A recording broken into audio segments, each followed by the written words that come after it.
Bonjour, je suis Corinne et je suis très contente de vous retrouver sur le podcast de Réussir son orientation. Durant les épisodes, je vais vous donner des conseils pratiques et concrets pour préparer votre orientation, prendre les bonnes décisions et ne pas vous tromper dans vos choix de formation. Alors si vous êtes parent et que vous voulez y voir plus clair pour aider vos enfants au collège, au lycée ou dans le supérieur, ou bien élève à la recherche d'informations, ce podcast est fait pour vous. Bonne écoute! Aujourd'hui, j'ai décidé de te parler de comment fonctionne l'algorithme de Parcoursup. Alors en fait, je devrais dire les algorithmes de Parcoursup parce qu'il n'y en a pas un seul, il y en a autant qu'il y a d'établissements. Et la raison pour laquelle j'ai décidé de faire cet épisode aujourd'hui, c'est parce que j'ai pas mal de questions, que ce soit des parents qui sont un peu inquiets ou même des élèves qui ne comprennent pas forcément ce qui se passe au niveau de Parcoursup. Donc aujourd'hui, je vais te reprendre étape par étape ce qui se passe entre le moment où ton dossier est créé jusqu'au jour où tu vas recevoir les résultats. Alors, première étape, c'est la création de ton dossier. Je ne vais pas m'attarder trop sur la partie projet de formation motivé ni activité et centre d'intérêt parce que je crois qu'on en a déjà beaucoup parlé. Je vais peut-être te dire aussi que ton dossier Parcoursup va aussi avoir des éléments, tes bulletins et la fiche à venir. La fiche à venir, tu en as sûrement déjà entendu parler, mais je vais peut-être t'expliquer un petit peu parce qu'elle a un rôle assez important à jouer si tu es en terminale. La fiche à venir, c'est un gros bulletin, un super bulletin qui va comprendre tes moyennes du premier semestre ou du premier trimestre et deuxième trimestre de terminale. Donc en fait, toutes les notes que tu auras eues avant avril. Il y aura aussi ton classement et l'effectif de la classe. Et les professeurs vont mettre des appréciations pour l'année, l'année jusqu'en avril. Ensuite, en dessous de ces appréciations, il va y avoir des éléments un peu plus qualitatifs qui seront les méthodes de travail, l'autonomie, la capacité à t'investir et ton engagement citoyen. Donc là aussi, on va répondre par des critères. Est-ce que ton autonomie, par exemple, est très satisfaisante, assez satisfaisante? Donc tous ces critères vont être remplis de manière assez automatique par le conseil de classe. Et une dernière chose, ce sera ta capacité à réussir et le niveau de ta classe. Donc là aussi, est-ce que ça sera très satisfaisant ou réservé? Donc ces éléments-là vont être envoyés à chaque formation que tu auras demandé. Et donc, je peux passer à la deuxième étape. Ton dossier est envoyé dans les établissements. Alors, quand un établissement reçoit un dossier, ce dossier c'est que pour lui, c'est-à-dire qu'on ne sait pas si tu as postulé à d'autres formations. Le dossier est aussi anonyme, on ne connaît pas ton nom et ton prénom. On connaît par contre l'établissement dont tu viens. Alors, si tu as... Pour chaque établissement, en fait, ce qui va se passer, c'est que chaque établissement va d'abord avoir ses propres critères de sélection. Dans un premier temps, en général, ce qui se passe pour les formations, c'est qu'elles vont commencer par supprimer certains dossiers. Donc, ce sont les dossiers qui ne les intéressent pas.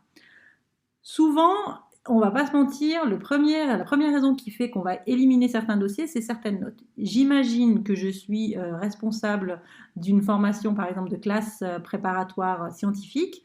Je vais peut-être décider que tous les dossiers qui ont peut-être moins de 8 de moyenne en mathématiques, je ne vais pas les classer. Peut-être que si dans la fiche à venir, il est noté que la capacité à réussir est réservée, là aussi, peut-être que je n'ai pas envie de classer ton dossier, c'est-à-dire que je n'ai pas envie de l'étudier. Donc ça, c'est le premier travail. On va d'abord supprimer certains dossiers. Et là, ça dépend en fait de chaque formation. Ensuite, on va classer tous les dossiers grâce à des éléments qui vont être des éléments chiffrés et des éléments en tous les cas quantitatifs. Mais tu vas me dire comment je fais moi pour comprendre quels sont les critères de la formation. Eh bien, tu vas dans Parcoursup. Et il y a un onglet qui s'appelle « Comprendre les critères de sélection ». Et là, tout est dit. D'accord? Donc, tu vas voir justement quels sont les critères que vont prendre en compte les formations pour choisir les dossiers.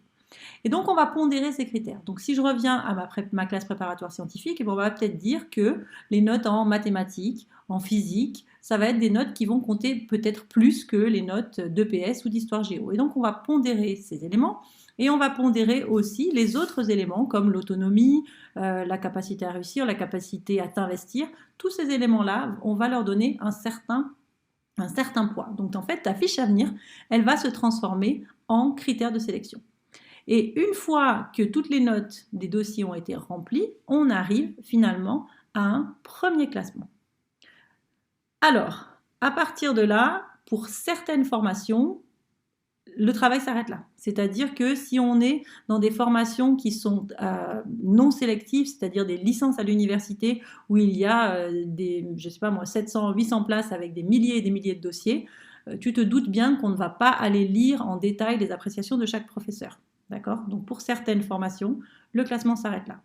Pour d'autres, on va passer à la troisième étape. Donc la troisième étape, pour certaines formations, ça va être quoi ? Ça va être d'avoir déjà leurs propres critères maison. C'est-à-dire que certaines formations vont créer des oraux d'admission. D'autres vont avoir des concours, d'accord ? Et là aussi, pour certaines formations, peut-être que le poids du concours est plus important. Pour d'autres, peut-être que le poids de l'entretien oral va être plus important. Là aussi, tout le monde, en fait, est un peu libre de faire comme il veut. Et là aussi, je te renvoie aux critères de sélection. Tout sera dit de manière assez claire pour savoir ce qui est pris en compte, pour la sélection de ces dossiers.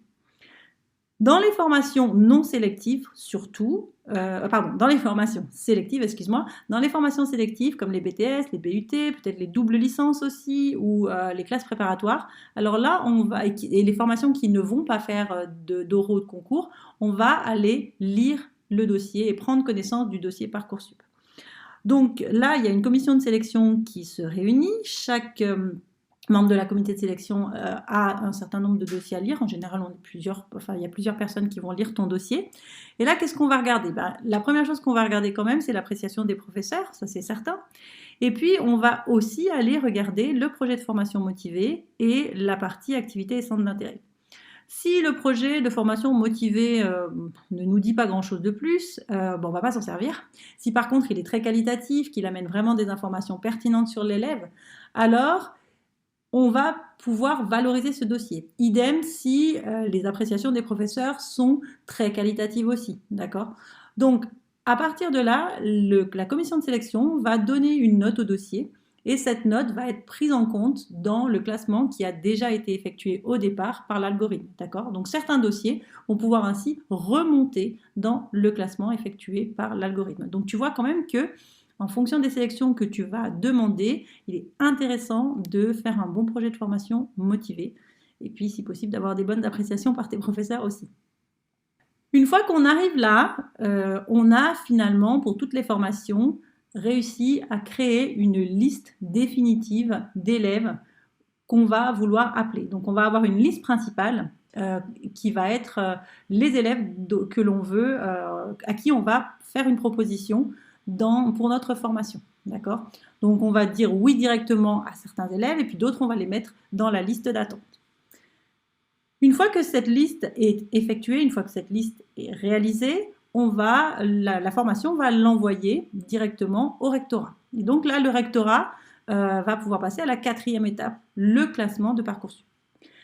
Donc dans cette quatrième étape, qu'est-ce qui va se passer ? Le rectorat va reprendre la liste et il va appliquer deux critères, enfin un en tous les cas et parfois deux critères en plus. Le premier critère, c'est le taux minimal de boursiers. Donc, certaines formations vont avoir des taux minimaux de boursiers afin de favoriser l'accès à certains élèves. Et dans des formations comme par exemple les licences, on va avoir un taux maximal de non-résidents. C'est-à-dire que tu vas évidemment avoir plus de chances d'avoir une place dans une faculté dans ton académie parce que le pourcentage de non-résidents va dépendre en fait de certains secteurs. Et dans des académies qui sont un peu sous tension, il y a peu de chances qu'on prenne énormément d'élèves qui viennent d'une autre académie, en tous les cas d'un autre secteur géographique. Voilà.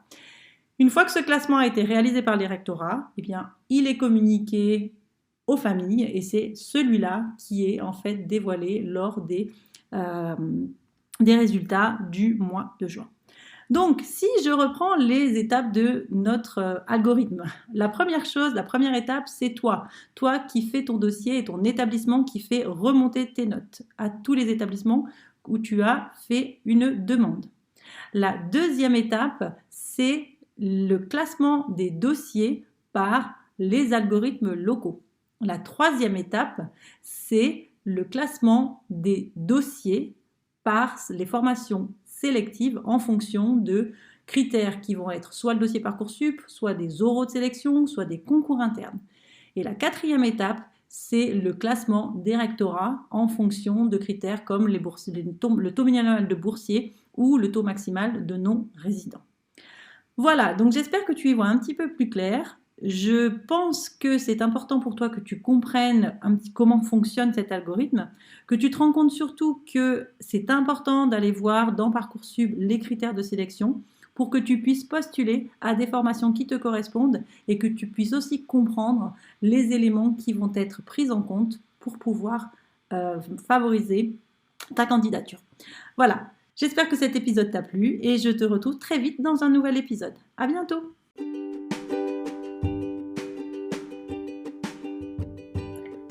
Voilà, j'espère que cet épisode vous a plu. N'hésitez pas à le partager et à vous abonner à ma newsletter où une fois par mois, je partage des informations sur l'orientation et je vous invite à des ateliers gratuits avec des thèmes très utiles pour vos enfants. À bientôt!